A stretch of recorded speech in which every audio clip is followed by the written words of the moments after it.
Assalamualaikum warahmatullahi wabarakatuh. Selamat berjumpa dengan saya Yudi di channel Beranda Didi. Untuk kali ini kita akan membahas perbedaan pesangon antara Undang-Undang Nomor 13 Tahun 2003 atau Undang-Undang Ketenagakerjaan dan Undang Cipta Kerja atau Omnibus Law. Untuk ketentuan pesangon sendiri di Undang-Undang 13 itu ada di pasal 156 ayat 2. Seperti ini ketentuannya. Untuk masa kerja kurang dari 1 tahun itu mendapatkan uang pesangon sebesar sekurang-kurangnya 1 bulan upah.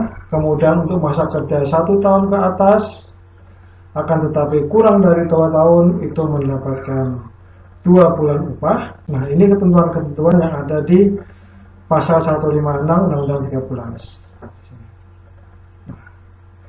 Ini adalah ketentuan-ketentuan yang ada di Undang-Undang Cipta Kerja, yaitu ada di pasal 81 angka 44. Di pasal ini disebutkan bahwasanya masa kerja kurang dari 1 tahun mendapatkan 1 bulan upah, masa kerja 1 tahun ke atas tapi kurang dari 2 tahun itu mendapatkan 2 bulan upah. Nah, ada 9 kriteria di sini, 9 ketentuan masa kerja yang diatur di kedua belah undang-undang tersebut. Nah, tetapi ada hal yang membedakan. Yang membedakan di sini adalah kalimat atau kata-kata sekurang-kurangnya.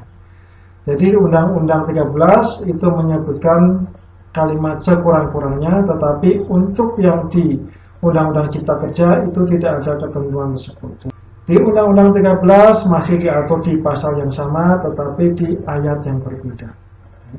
Di ayat 3 ketentuannya adalah untuk masa kerja 3 tahun sampai dengan kurang dari 6 tahun itu 2 bulan upah, dan seterusnya sampai yang tertinggi adalah 24 tahun ke atas itu mendapatkan 10 bulan upah.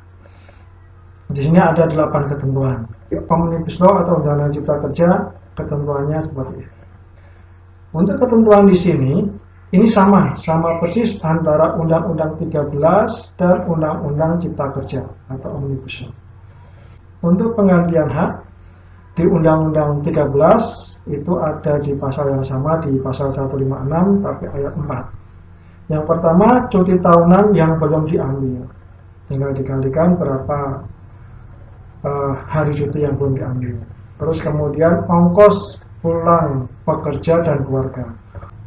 Kemudian yang ketiga adalah penggantian perumahan dan pengobatan sebesar 15% dari uang pensiun dan atau uang penghargaan masa kerja. Kemudian yang keempat adalah hal-hal lain yang diatur di dalam PK, perjanjian kerja, peraturan perusahaan ataupun perjanjian kerja bersama, jika sudah ada perjanjian kerja bersama di dalam perusahaan tersebut. Nah, di sini ada 4 ketentuan.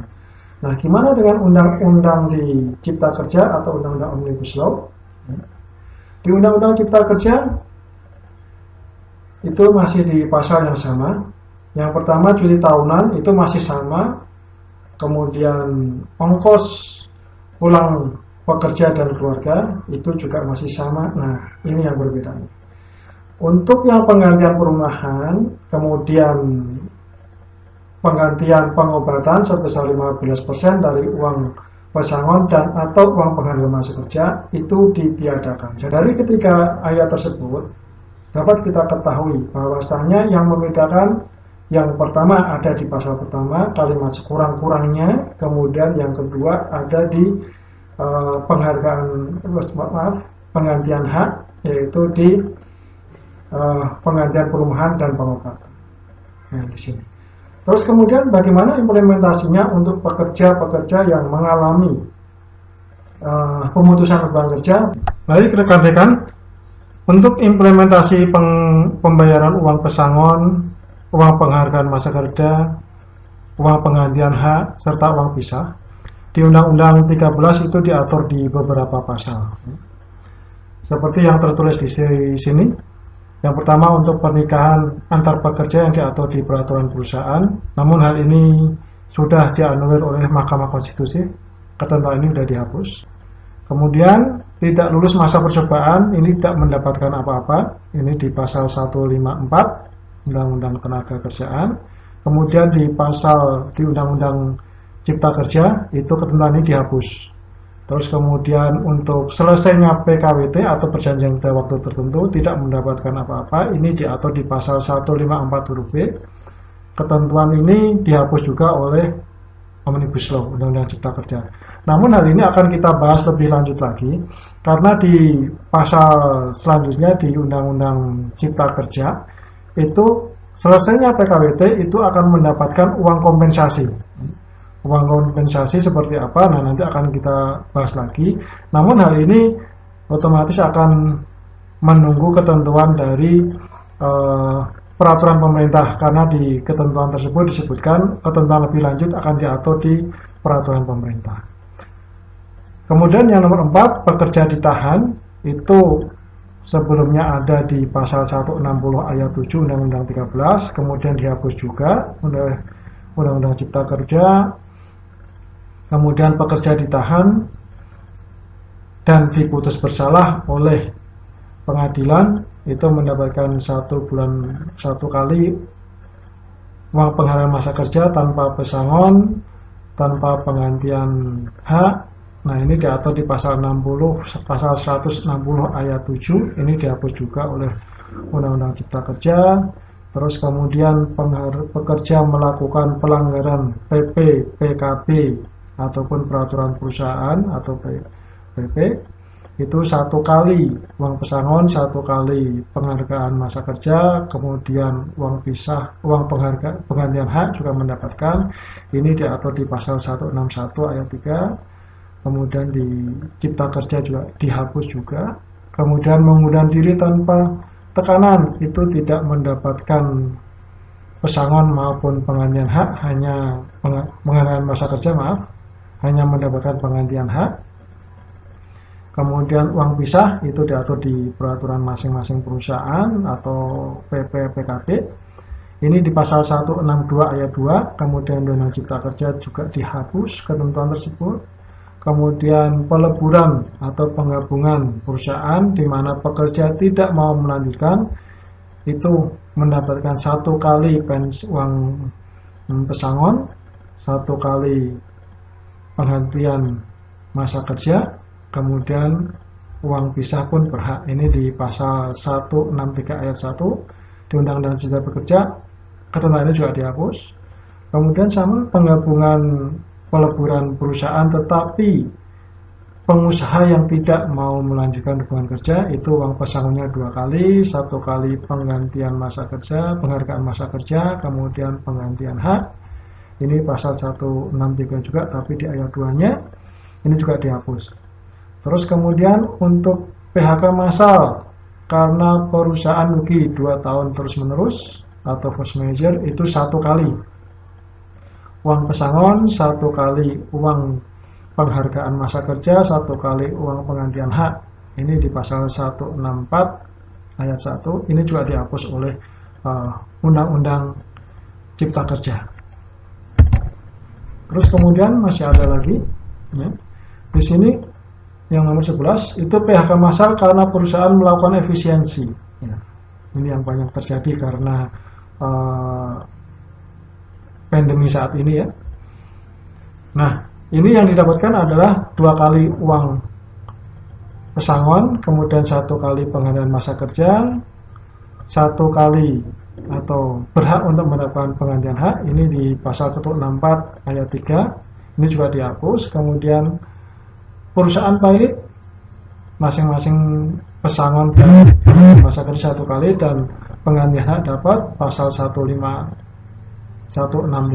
ini dihapus juga. Kemudian pekerja meninggal, ini 2 kali pesangon, 1 kali penghargaan masa kerja dan berhak uang penggantian hak. Ini di pasal 166, tapi juga dihapus oleh Undang-Undang Cipta Kerja. Nah, untuk usia memasuki usia pensiun ini opsional. Opsional dalam artian apakah mana yang lebih besar antara ketentuan 156 atau apabila perusahaan mendaftarkan jaminan atau dana pensiun, maka yang mana yang bisa dipakai itu ada di pasal 167 dan dihapus juga oleh Undang-Undang Cipta Kerja.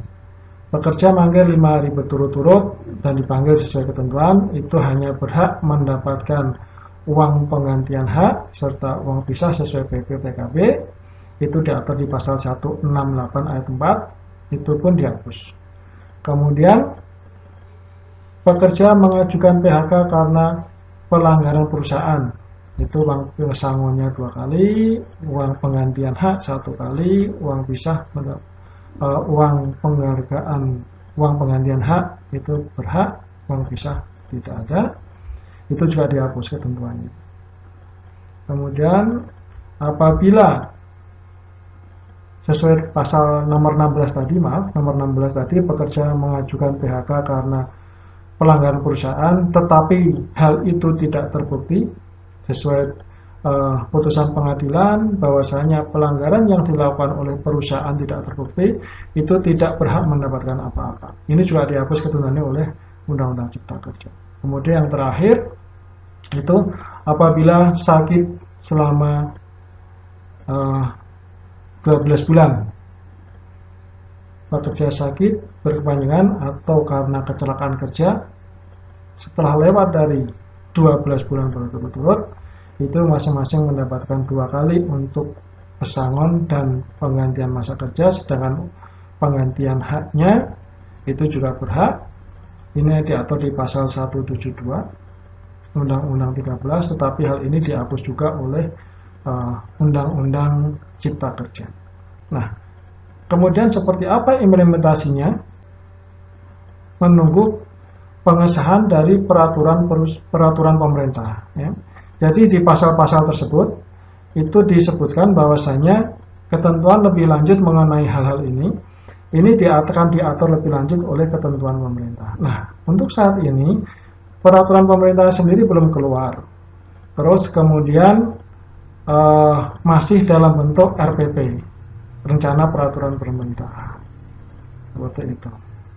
Kemudian apabila terjadi pemutusan kerja sebagaimana tersebut di sini, baik dari nomor 1 sampai nomor 8, apa yang bisa didapat dan bisa dilakukan pengusaha dan pekerja?